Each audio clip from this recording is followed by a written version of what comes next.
And so here's the part you were probably all waiting for. The Famitsu details have leaked, and the Fire Emblem fandom exploded into a giant raging flame war. So what do I think about these? Well, I'm not going to talk about that just yet. I'm also going to talk about, first, this new shot of the main cast shot from the website and the like. It's pretty much the same as before, except now there are these weird ring things behind everyone. It's kind of strange, and I'm wondering why they didn't have these there originally. This seems like kind of a plot point. Note how the rings behind both the Nohr and Hoshido sides are faded and broken looking, while the rings behind Aqua, as she has this huge light behind her spear, are in more bright colours. Then again, that could just be the light illuminating it, but it does seem to imply something, namely that neither side may be in the right, and siding with one over the other might be a bad thing. And the best hope for the world is to bring both sides to peace. At least that's how I see it. Speaking of both sides, we have confirmation on the classes of the 4 main siblings of both nations, and the fact they are siblings, adoptive in the case of Nohr, but all 4 of these characters on either side are the Avatar's siblings. So, yeah.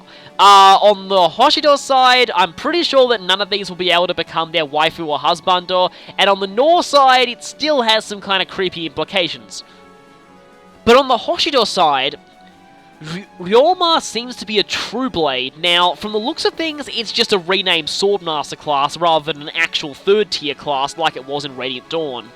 Hinoka is a Pegasus warrior, not Pegasus knight. This seems to imply that it may have different stat specialties and, when promoted, possibly different weapon types than normal Pegasus Knights as seen earlier in the series.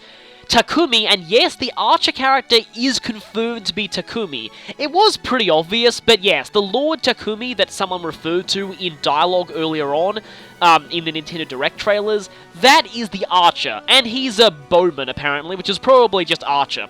Sakura, who looked to be like a cleric, is apparently a priestess, and she's of a new class that's unique to Hoshido that heals with rods, which pretty much is the same thing as staves, but still. Now, the most interesting thing about Sakura, though, is there was some early art from the trading card game in that stream that seems to show off some Fire Emblem If-themed art. And the most interesting of them was the shot of the 2 younger sisters from both nations fighting. Oh, by the way, the Nohr younger sister is... it's now confirmed their name is Elise.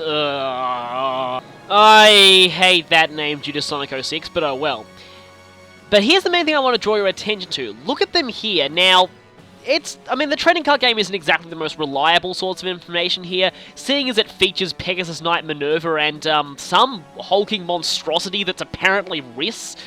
But anyway, looking at Sakura here, she appears to be using a bow of some kind, so maybe she'll promote to some kind of equivalent of War Cleric that uses bows instead of axes.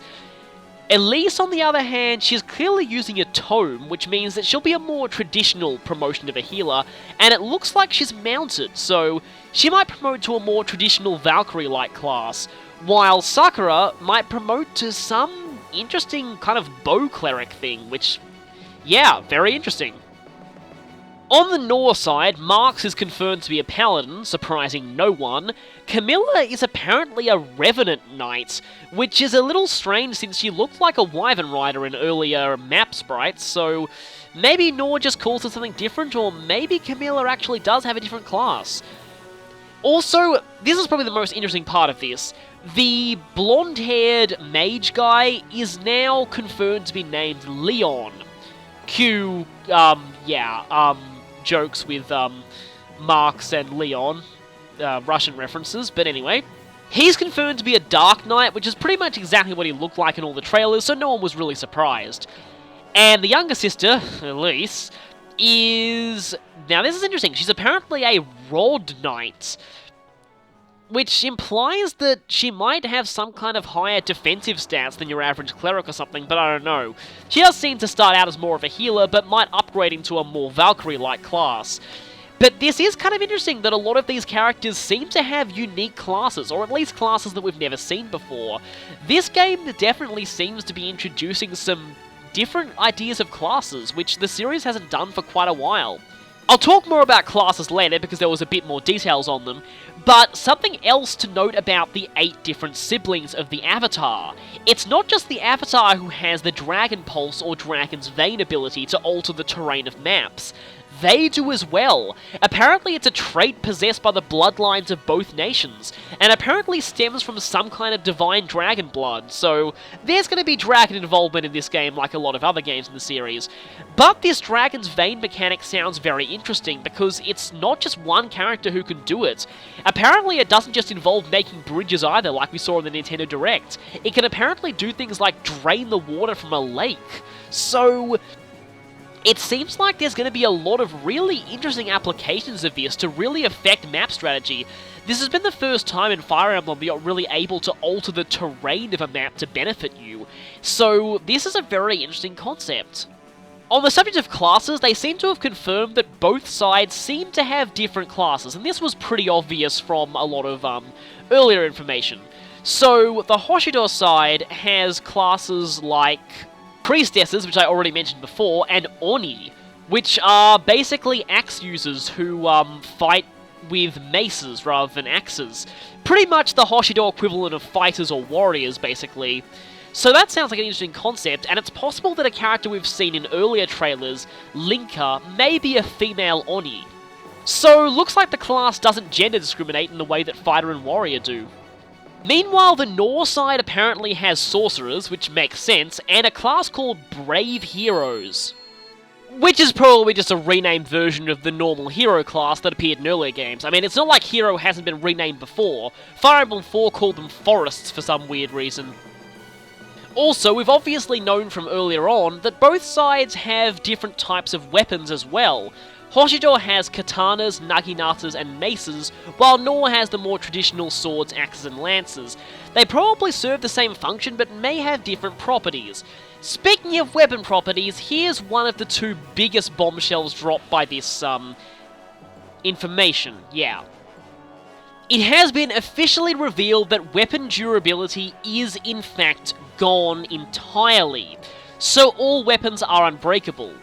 The thing about this, though, is this isn't actually as un-Fire Emblem as a lot of people think.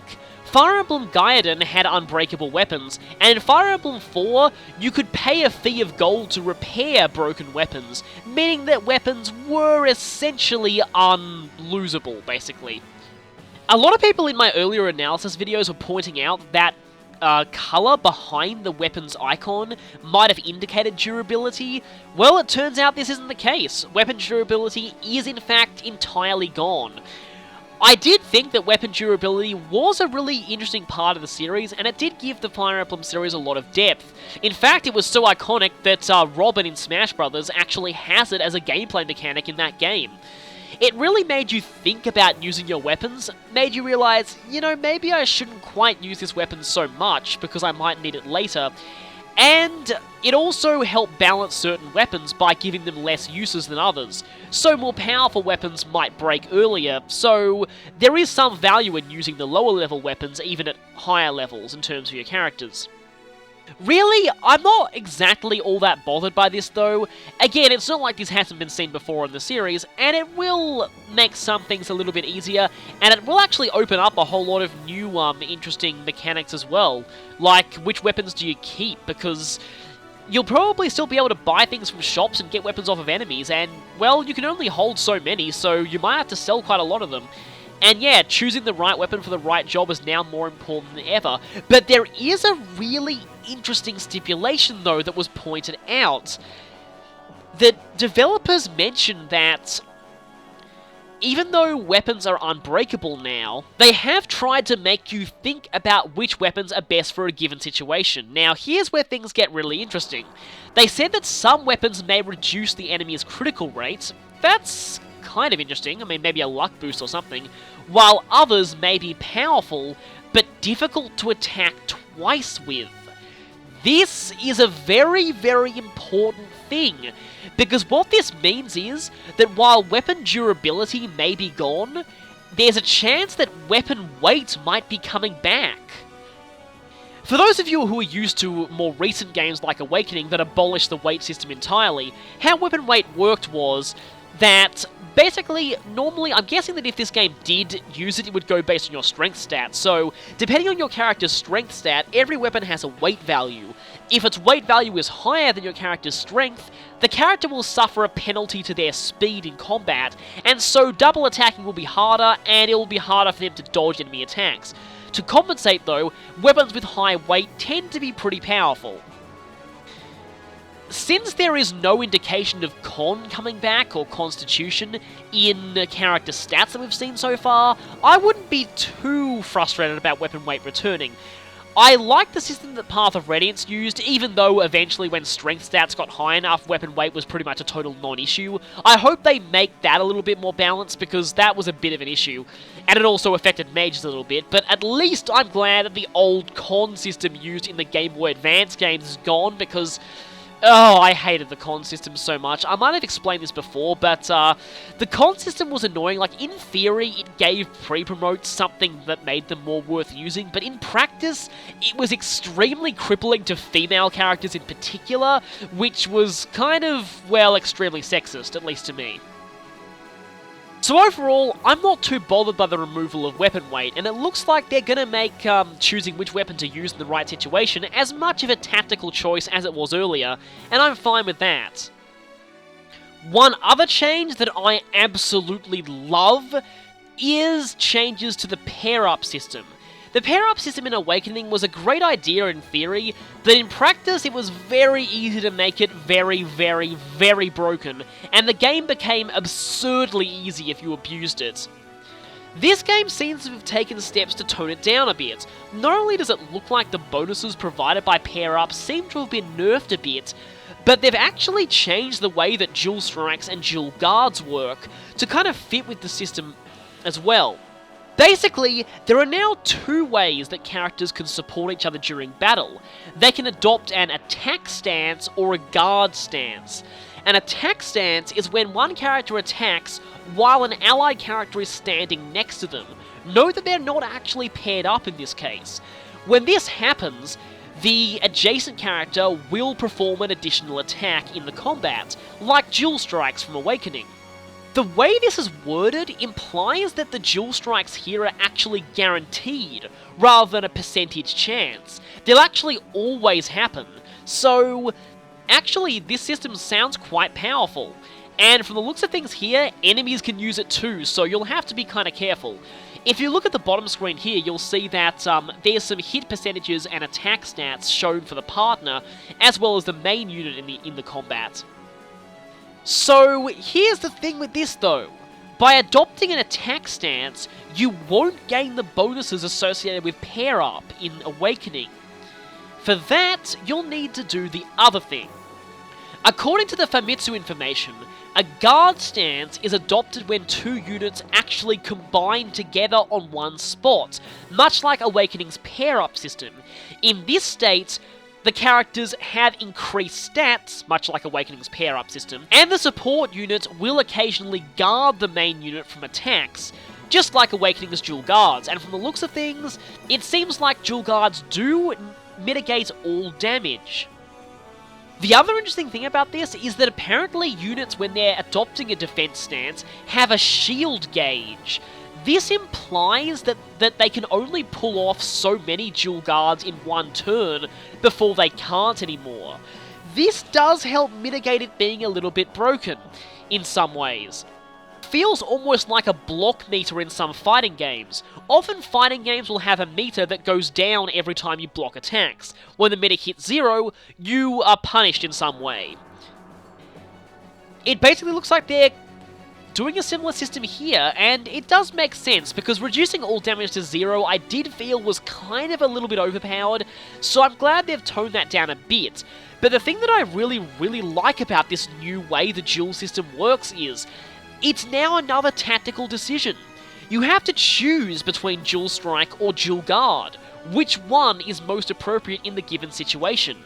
If you go for a dual guard stance, you won't be doing damage as much. You'll lack the ability to dual strike, so you won't be killing enemies as quickly, but your characters will benefit from increased stats that pair-ups gave in Awakening. So with that, they might not hit as often, but they might hit harder, and they'll of course be harder to kill in return. Whereas in an attack stance, you really emphasize getting through the enemies quickly. You'll have a support attack to do more damage, but you'll be more vulnerable to damage in return. And you won't have access to dual guards, so yeah, you won't be able to negate damage like that. Also, the loss of pair-up bonuses means that characters who have the ability to dual strike will probably not be dodging as much or hitting as hard, so it's a nice balance, and again, it puts an emphasis on the player's tactics, thinking which stance is right for this situation. And I really like that. It sounds like this system is going to be really useful and really fun to play around with. I'm really looking forward to getting to try it out. We also have more details on just how the off-chapter skirmishes work in the Hoshido campaign, and I actually really like how they're doing this. Basically, instead of waiting for random Risen to pop up on the world map, you instead choose a location where you want to fight a battle, select that, and then it will just say, pay this much gold to initiate a skirmish here. This is very similar to Awakening. If you wanted to initiate a skirmish at will in that game, you'd have to purchase a reeking box and use it on the world map, so it's basically the same thing, paying gold for a chance at extra experience. So I like how this works, and it kind of removes the whole factor of having to buy an item and then use it. Instead, you just pay the gold directly, so it actually... yeah, I really like how they simplified that, and it definitely seems like a good way to mitigate grinding too much. I mean, it costs in-game money to grind, so... and that money could be better spent on weapons or other things, so you'll have to make a decision if you want to do this. Admittedly, from a story perspective, this does feel a little weird. I mean, why are you paying money to fight a bunch of enemies? I mean, are you paying mercenaries to attack you so you can then kill them for experience? I mean, it's a little weird, but hopefully they'll provide some kind of justification. They've also said that in the Hoshido campaign, you'll be able to start doing with skirmishes from Chapter 7. So, you actually have to reach a certain point in the game to unlock the option of skirmishes, much like you had to in Awakening. There was also a very interesting tidbit that was shown in an interview with the developers where they mentioned something very intriguing. They said, there is a system sort of like the arena in place, but different this time round. Rather than earning experience, you fight to earn a different sort of component. Please wait for follow-up information on this in the future. This implies that, like they said, something like arenas might be returning in this game. It's obviously not these skirmishes because they said the reward is not experience. So what could it be? It's purely speculative at this point, but a lot of fans really did want to see arenas come back, so I'm glad they are doing something like it. I really hope they do, mostly because the main thing I liked about arenas was their battle themes would always remix a battle theme from an earlier game in the series, so I'm really looking forward to seeing what theme they'd even remix for the arena here. Although apparently it's not going to be an arena, but oh well. There are a few other things that we know from this interview. One of them, and this is one that I find the most interesting to me personally, because it pretty much confirms something that I speculated about in an earlier analysis video. When they were asked if characters who were allies on one path would appear as enemies on another path, they actually replied with, yes, they appear as quite formidable enemies, even. While we had done the idea of fighting a friend turned foe in the series before, it was not implemented on a grand scale.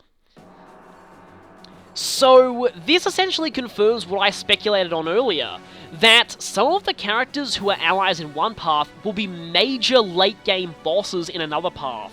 My guess is that, for example, if you side with Hoshido, characters like Marx, Camilla, Leon, maybe even Elise, will be really powerful late-game bosses, possibly even the equivalent of the Four Fangs or things like that. This is a really fascinating idea. Similarly, it's quite possible that on the Nohr path, we may have to fight super high-level versions of Ryoma, Sakura, and Takumi, so that would be interesting too. It adds a really interesting dynamic to some of the boss fights in these games, because you'll be fighting a really powerful boss, the kind that in Fire Emblem really sticks out in your mind.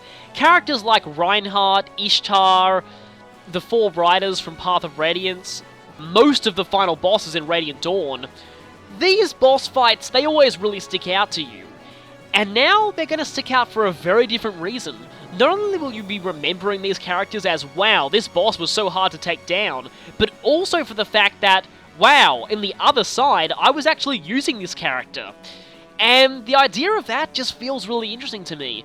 And it's why that if I do choose to do a playthrough of this game, I actually want to do both versions but play them back to back, because I feel that would actually give a very interesting experience. You'd see characters fighting on actually fighting on a player-controlled side in one game, and then see on the other game actually fighting those characters as bosses. They were also being as secretive as usual about the mysterious Third Path DLC, but they did say one thing. Every path of this game is going to come with 3 save files, which pretty much fits with most earlier Fire Emblem games. Most earlier games in the series did have 3 save files, and that was it. With this, it looks like Hoshida will have 3, Nohr will have 3, and the third path will also have 3. I'm not sure if they've confirmed whether or not casual mode saves will exist still, but they probably will. And speaking of casual mode, it's time I finally address the real elephant in the living room. Here we go. This information confirmed a new mode in the game alongside casual and classic mode, Phoenix mode. In this mode, characters are revived immediately on the turn after they're defeated, as opposed to casual where characters are revived at the end of the chapter, and classic where characters are, well, not revived. I'll be honest here, and yes, I really did think this. When I first got linked to this article, I thought the whole thing had to be an elaborate joke. I really thought there was no way possible this could ever happen in a Fire Emblem game. But then it was confirmed by Famitsu, and yes, this mode does exist. There is going to be a mode in Fire Emblem where there is next to no consequences for losing characters at all. Here's how I feel about this personally. I would never play on Phoenix mode, but that's the thing. It's not like it's forced. I have the option to not use it, and that's the option that I'll take. But this means that Phoenix mode has no effect on me, and its existence in the game doesn't somehow make the game any worse just by it being there. It's not the kind of thing that I want to do, and personally I feel that it's not actually... It doesn't fit Fire Emblem very well, but I have the choice of not to play it. And because of that, I don't care that it's there. I don't find that offensive or anything. If you want to play Phoenix mode, that's fine. But if you don't want to play Phoenix mode, it's not as if its very existence somehow makes the game any worse. It's an optional feature that you can choose to use or not, just like casual mode was when it was first introduced and there was a massive uproar over that. I really don't see much reason to get angry over an optional feature that you can just choose to ignore. If you never play on that mode, it will never affect you. A few things they've also clarified. Playing on Phoenix mode will not actually cut out your access to any kind of endings or items at all. So, for those of you who are on TV tropes, there's no easy mode mockery here. You'll also apparently be able to switch the difficulty from Classic to Casual or Phoenix mid-game, but apparently you can only do this once. Once you change difficulty once, you can't do it again. So, apparently there seems to be some kind of feature for if you play on a difficulty level, then realise after playing a few chapters that it's too hard for you, you can then go ahead and change it. Though, usually I find that if you do realise the difficulty level is too hard for you, it usually happens very early into gameplay, and at that point you might as well just restart the game anyway, you won't lose very much progress. It also confirms that normal, hard, and lunatic difficulties will be returning, just like Awakening. I still kind of preferred Fire Emblem 12's version where there was a difficulty between Hard and Lunatic, because otherwise the gap between Hard and Lunatic is just huge.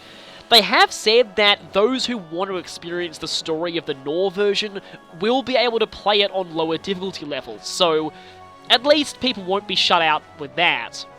Anyway, Phoenix Mode has caused gigantic raging flame wars within the community at the moment. I guess it makes sense, but still, I'm not really one who sees much reason to get angry about it or anything.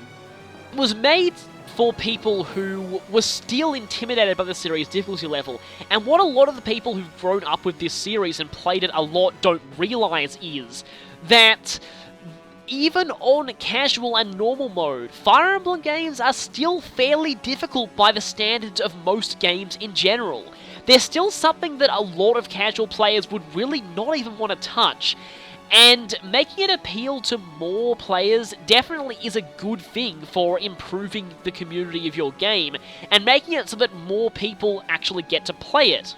Remember that everyone was a newcomer once. Even the greatest experts within the Fire Emblem fanbase, the ones who can low turn count games on a no-growths run, things like that, they started out the same way that people who come into casual mode will start out now. And the thing is, if you don't let these people start out in your fanbase, if you scare them off immediately and brand them as casual scum that deserve to be exterminated, then your fanbase will not get a chance to grow, and that's very unhealthy for your franchise in general. Remember that Fire Emblem was on the verge of dying entirely if Awakening hadn't saved it.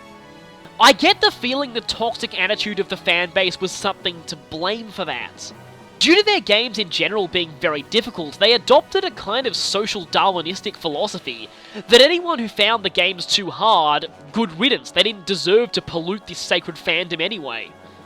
And it's people who want to keep the fandom like this who are really afraid of newcomers coming in, and that's why they hate and despise games like Awakening and Phoenix Mode in this game.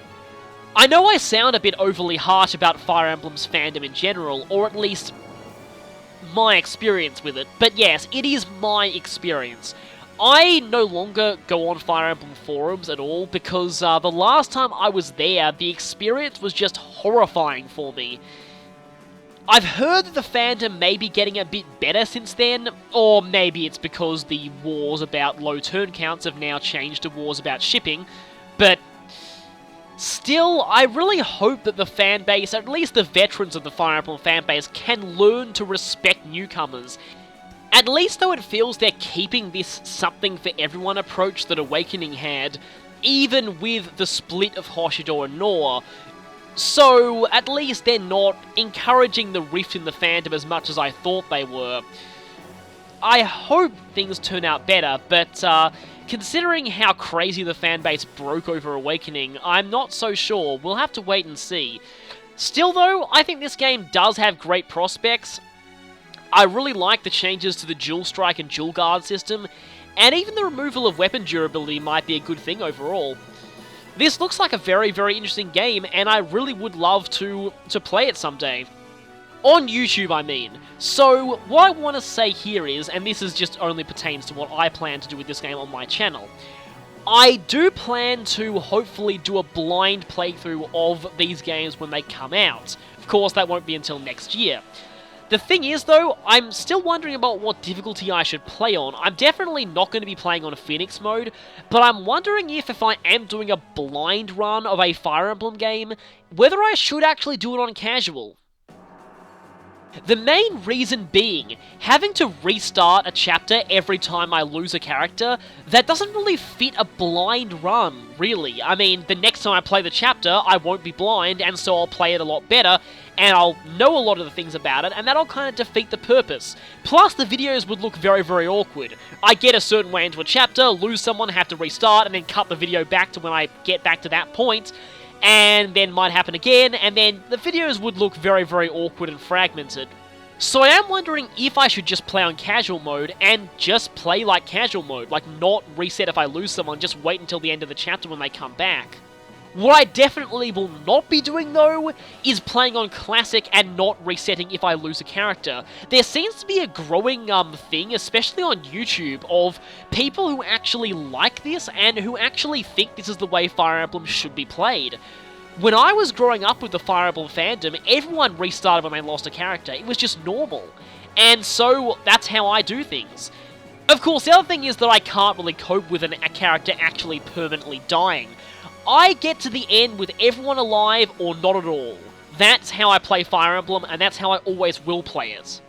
The other thing, though, about the whole not restarting when you lose a character thing, and this plays into the blind run aspects that I'd probably be doing with these games, is the fact that there is the issue of ambush spawning reinforcements.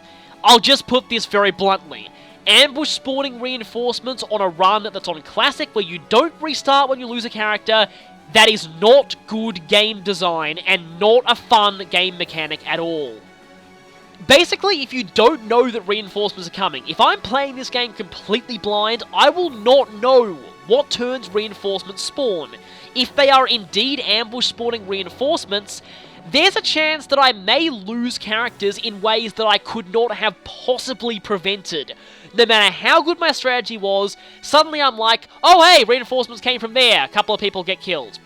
Nothing I could really do about it because I had no idea those reinforcements were coming.